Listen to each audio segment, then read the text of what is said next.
నమస్తే పెద్ద, మీ పేరు? నా పేరు కొండలరావు.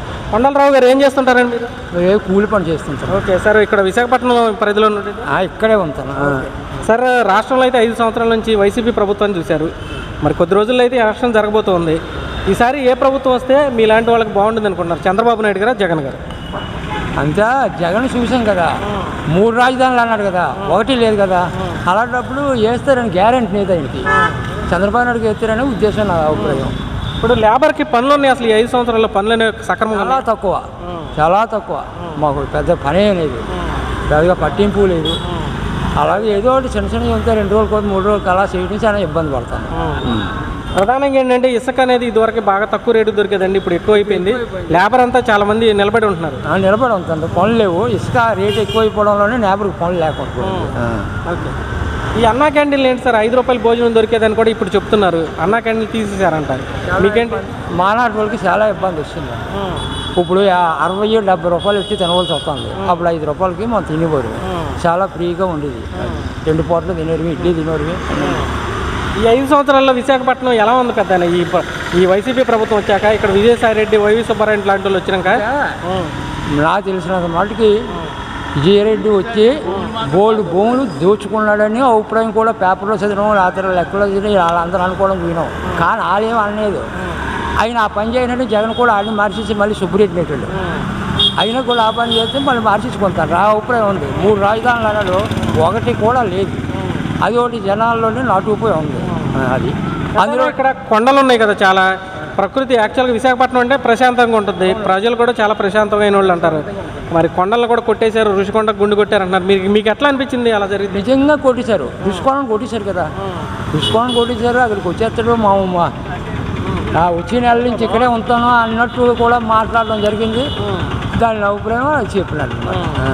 ఇక్కడ ముందు కానీ ఇవన్నీ ఎట్లా ఉన్నాయి పెద్ద? గంజాయి ఇవన్నీ బాగా దొరుకుతున్నాయి అంట. ఇప్పుడు తాగుతాను చాలా మంది గంజాయి ఇదని బాగా తాగుతాండ్రు. అన్ని శ్మశానంలో తాగుతాండ్రు. శ్మశానంలో తాగుతాండ్రు. వాళ్ళు పట్టించుకోలేదు, తాగుతాండ్రు డైరెక్ట్గా.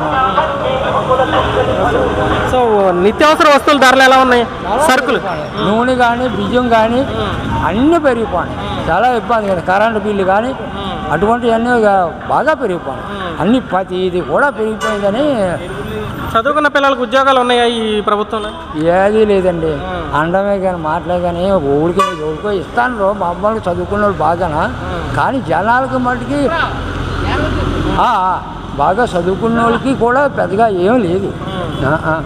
మరి చంద్రబాబు నాయుడు కానీ వస్తేనవి అన్నీ చేస్తాను అంతండి. ఏం చేస్తాడు అనేది తర్వాత ఎలక్షన్ అయిపోయిన తర్వాత ఆయన ఉద్దేశం ఎలా ఉంటుందో అన్ని హామీలు ఇస్తాడు కదా, అది ఎక్కువ శాతం ఆయనకే చేస్తారనే అభిప్రాయం ఉంది. సార్, ఇక్కడ పార్లమెంటు పరిధిలో ఒక పక్కన భర్త గారు పోటీ చేస్తున్నారు, ఇంకో పక్క బొత్స సత్యనారాయణ గారి ఫ్యామిలీ నుంచి పోతున్నారు. ఇద్దరు ఎవరైతే చేయగలరు? భారత్ అయితే చేస్తుంది గ్యారెంటీ. కానీ మనం కుర్రవాడు ఒకసారి ఓడిపోయాడు కూడా, చాలా దగ్గరలో అటువంటి సీజన్లో కూడా ఓడిపోయాడు. ఆయన మీద మంచి అభిప్రాయం కూడా ఉన్నది జనాలకి. ఆయన గెలుస్తారని నమ్మకం కూడా ఉన్నది. థ్యాంక్ యూ పెద్ద. నమస్తే అన్న, మీ పేరు? నా పేరు శివ అండి. శివ గారు ఏం చేస్తుంటారు సార్? నేను బ్యాంక్లో చేస్తుంటాను జాబ్ అండి. ఓకే, బ్యాంక్లో చేస్తుంటారు సార్. రాష్ట్రంలో అయితే గత 5 సంవత్సరాల నుంచి వైసీపీ ప్రభుత్వాన్ని చూశారు. మరి కొద్ది రోజుల్లో అయితే ఎలక్షన్ రాబోతుంది. ఈసారి రాష్ట్రంలో ఎవరు వస్తే ఉద్యోగాలు వస్తాయని మీరు భావిస్తున్నారు సార్? ఉద్యోగాలంటే అది ఎవరు వచ్చినా ఎలాగ ఉంటుంది అనేది చెప్పలేము. బట్ ఏంటంటే గవర్నమెంట్ అయితే చేంజ్ అవుతుంది, బాగుంటుందని మేమైతే అనుకుంటున్నాం. మేము యూత్గా మా ఫీలింగ్ కూడా అదే. ఇప్పుడున్న ప్రభుత్వం వల్ల ఎవరు సాటిస్ఫై అవ్వలేదు. సో ఈ గవర్నమెంట్ మారితే బాగుంటుందని అందరి ఫీలింగ్. నాకైతే ఇంకా మంచిగా నమ్మకం, గవర్నమెంట్ మారితే బాగుంటుంది అనేసి. ఎలా ఉంది సార్ ఈ 5 సంవత్సరాల నుంచి విశాఖపట్నం పరిస్థితి ఎలా ఉంది? ఇక్కడ ఇన్వెస్ట్మెంట్లు 13 లక్షల కోట్లు వచ్చినాయని అమర్నాథ్ గారే చెప్పారు. సో విశాఖపట్నంలో కొత్తగా ఏమైనా స్టార్టప్లు వచ్చినాయా, లేదా కంపెనీస్ కానీ బిజినెస్లు కానీ స్టార్ట్ అవడం కానీ ఏమైనా ఉందా? వైజాగే కాదండి, ఎక్కడ చూసుకున్నా లేవు. మీరు వైజాగ్ అని అడుగుతున్నారు. స్టేటే మీరు చూసుకుంటే మీకే తెలుస్తుంది. సో ఇంకా మరి దానికోసం ప్రత్యేకించి ఏం చెప్పనవసరం లేదు. అమర్నాథ్ గారు ఏం చేసింది కూడా లేదు. ఆయన మినిస్టర్గా ఉండి కూడా ఏం చేసింది లేదు. ఆయనకి అసలు ఆయన దేనికి మినిస్టర్గా ఉన్నారో కూడా ఆయనకి తెలుసో లేదో కూడా తెలియదు నాకైతే కరెక్ట్గా. ఓకే, ఎక్కడైనా కూడా డెవలప్మెంట్ ఉండాలి, వెల్ఫేర్ స్కీమ్స్ అనేది ఉండాలి. ఈ ప్రభుత్వంలో డెవలప్మెంట్ ఉందని మీరు భావిస్తున్నారా? డెవలప్మెంట్ అయితే ఏం లేదండి, అదైతే మటుకు కన్ఫర్మ్గా నేను చెప్పగలను. ఈ గవర్నమెంట్లో అయితే డెవలప్మెంట్స్ అంటే ఏమీ లేవు. సో చాలామందికి స్కీమ్స్ ఇచ్చాము, మేము చేసినంతగా ఎవరో చేయలేదని మాట్లాడుతున్నారు. మీరు ఏమంటారు? మరి ఎవరికందే ఏమో తెలీదు మనకి.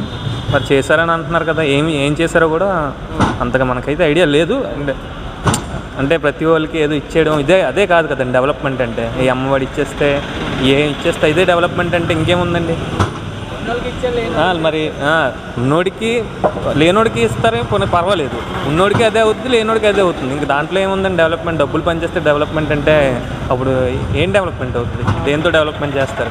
నిత్యావసర సరుకుల వస్తువుల ధరలు అయితే ఎలా ఉన్నాయి, మీరు ఏమైనా గమనించారు గత 5 సంవత్సరాలకి ఇప్పటికీ? అదే నిత్యావసర సరుకులు అయితే ఎలా పెరిగాయో మీకు తెలుసు, మీరు కొంటుంటారు కాబట్టి మీకు ఒక ఐడియా ఉంటుంది. బాగా పెరిగాయి, బాగా ఈ 5 yearsలోనే బాగా పెరిగాయి. ఓకే. సో విశాఖపట్నాన్ని చూసుకున్నట్లయితే యాక్చువల్గా ఇక్కడ క్యాపిటల్ చేస్తామన్నారు. సో మీ దృష్టిలో అమరావతి బెటర్ అంటారా, లేకపోతే ఇక్కడ బెటర్ అంటారా? 3 క్యాపిటల్స్ బెటర్ అంటారు? 3 ఎందుకండి, ఉన్నది ఏదో ఒకటి ఉంటే మంచిదే కదా. ఏదో ఒకటి ఉంటే బాగుంటుంది. 3 పెట్టుకొని ఏం చేస్తారు? ఈ 3 రాజధానులు అంటారు, 3 పెట్టుకొని ఏం చేస్తారు? ఎవరు ఎక్కడ ఉంటారో ఎవరికి తెలుసు. సో ఇక్కడ క్యాపిటల్ అన్నారు కదా సార్, ఈ 5 సంవత్సరాల్లో ఏమన్నా చేశారు ఇక్కడ క్యాపిటల్ పరంగా? ఏం చేశారండి నాకైతే మరి ఏం తెలియదు ఏం చేశారండి. ఓకే. ఈ కొండలు ఇవన్నీ కూడా ప్రకృతి సంపద, ఇక్కడ యాక్చువల్గా వైవిధ్యంగా ఉంటుంది. విశాఖపట్నం ప్రశాంతంగా ఉంటుంది అని అంటున్నారు.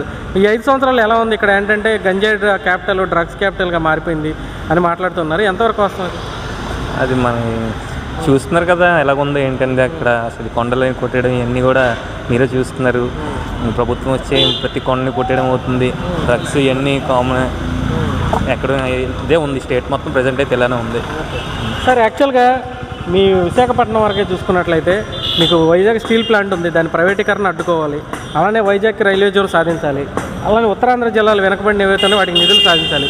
పార్లమెంట్లో పోరాడి వీటన్నిటిని చేయగలిగిన కెపాసిటీ ఉన్నవాళ్ళు ఈ పార్లమెంట్ పరిధిలో ఎవరు ఉన్నారు? ఇప్పుడు భరత్ గారు, ఝాన్సీ గారు ఇద్దరు పోటీ చేస్తున్నారు కదా, ఇద్దరిలో ఎవరికి కెపాసిటీ ఉందంటారు? 100% భరత్ గారు అండి. ఎందుకంటే ఈజ్ వెల్ మెచ్యూర్డ్. సో అనైతే బాగుంటుందని మా ఇది. అతను ఏమైనా చేశాడు ఇంతకుముందు? ఇక్కడ అయితే ఓడిపోయేటట్లు ఉన్నాడు కదా. ఓడిపోయిన వాళ్ళు ఏం చేయగలరండి? గెలిచిన వాళ్ళు ఏం చేయలేనివాడు, పవర్లు ఉండి ఏం చేయలేనప్పుడు ఓడిపోయిన వాళ్ళు ఏం చేయగలడు? అందుకే మనం ఎవరికి కొత్తగా వచ్చేటోళ్ళకి పవర్ ఇస్తే వాళ్ళు ఏం చేస్తారో లెట్ us see అంతే. సో మీ దృష్టిలో అయితే ప్రభుత్వం మారితేనే రాష్ట్ర అభివృద్ధి బాగుంటుంది అంటారు అనుకుంటున్నాను నేనైతే. థ్యాంక్ యూ అన్న. నమస్తే అన్న, మీ పేరు? నా పేరు రాజన్. రాజు గారు ఏం చేస్తుంటారు సార్ మీరు? Van driver. Van driver. Sir మీది విశాఖపట్నం ఈ ప్రాంతమేనండి, ఇక్కడేనా? ఇక్కడ ఓటు ఇక్కడ ఉంది. సార్ రాష్ట్రంలో అయితే గత 5 సంవత్సరాలుగా జగన్మోహన్ రెడ్డి గారి ప్రభుత్వం చూశారు మీరు. ఇప్పుడైతే మరి కొద్ది రోజుల్లో ఎలక్షన్ జరగబోతున్నాయి. ఈసారి రాష్ట్రంలో ఎవరు వస్తే అభివృద్ధి బాగుంటుంది అనుకుంటున్నారు? మీలాంటి వెహికల్ డ్రైవర్స్ కానీ వెహికల్ ఉన్న వాళ్ళకి కానీ మళ్ళీ మంచి చేకూరుద్ది అనుకుంటున్నారు? చంద్రబాబు నాయుడు గారా, జగన్ గారు? చంద్రబాబు నాయుడు. ఓకే. ఎందుకని సార్ చంద్రబాబు గారిని ఎందుకు కావాలనుకుంటున్నారు? చంద్రబాబు నాయుడు ఎందుకంటే డెవలప్మెంట్ చేస్తారు, తర్వాత కొంచెం ట్యాక్స్లు కేసులు తగ్గిస్తారు. జగన్మోహన్ రెడ్డి గ్రీన్ ట్యాక్స్ మాకు 250 రూపాయలు 200 రూపాయలు ఉంది సంవత్సరానికి. అదే గ్రీన్ ట్యాక్స్ ఇప్పుడు 1800 2000 సెలరీ అయిపోయింది సంవత్సరానికి. 200 రూపాయల కోసం 1800 2000 సెలరీ అయిపోయింది. మొత్తం ఎఫ్సీకి వెళ్ళాలనుకోండి ఒకప్పుడు 3000తో అయిపోయింది, ఇప్పుడు 5000 సెలరీ అయిపోతుంది. సో మీకు ట్యాక్స్లు అయితే విపరీతంగా పెంచారు, మరి దానికి తగ్గ పనులు అయితే కల్పిస్తున్నారు ఇక్కడ? లేదండి, మ్యాక్సిమం సర్వీసే లేక. ఇప్పుడు పథకాలు ఇస్తున్నాం మాకంటే ఎవరు బాగా చేయట్లేదు అంటున్నారు కదా, మీకు పనులు కావాలా పథకాలు కావాలంటారా? మాకు పనులే కదా, పథకాలు ఎందుకండి? పనులే కానీ చాలు, పథకాలు ఎందుకండి? మనం కష్టపడి మనం తెచ్చుకుని చాలండి.